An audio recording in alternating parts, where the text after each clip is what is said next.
నమస్తే, welcome to DY news. Medak జిల్లా రామన్పేటలో వైశ్య సంఘానికి సంబంధించిన ఆర్యవైశ్య సంఘ సభ్యులు నేడు మా ఆర్యవైశ్య సంఘంలో మా కుటుంబంలో ఒక వ్యక్తిలా ఉంటాడు. ఆ వ్యక్తి పేరు గజవాడ నాగరాజు.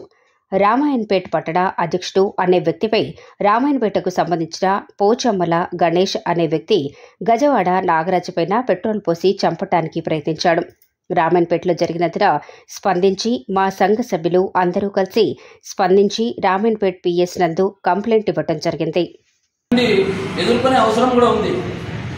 ఇది ఒక నాగరాజుకే కాదు, ప్రతి ఒక్క మన వైశ్య సంఘ సభ్యునికి జరిగినట్టే లెక్క పెట్టుకొని అందరూ ఒక రకంగా ఐక్యత ఉండాలని నేను చెప్పదలుచుకున్నాను.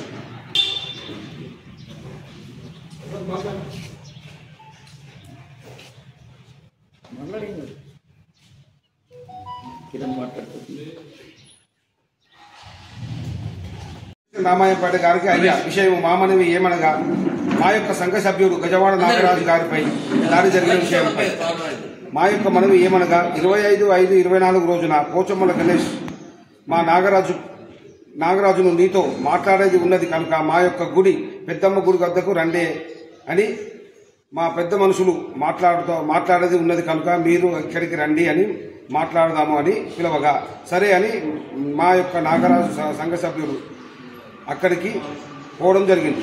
అక్కడికి వెళ్లిన వెంటనే నాగరాజుపై పెట్రోల్ పోసి అగ్గిపుల్ల ముట్టించడంతో వారి పెద్ద మనుషులు వచ్చి అతని వారించి అక్కడి నుండి గజవాడ నాగరాజు గారిని గవర్నమెంట్ హాస్పిటల్కు తరలించి అక్కడి నుంచి ప్రైవేట్ ట్రీట్మెంట్ చేసి తరువాత PS కు తీసుకువచ్చినారు. ఈ విషయం అందరికీ తెలిసిన విషయమే. ఇట్టి విషయంపై పోచమ్మల గణేష్ పై చట్టరీత్యా తగిన చర్య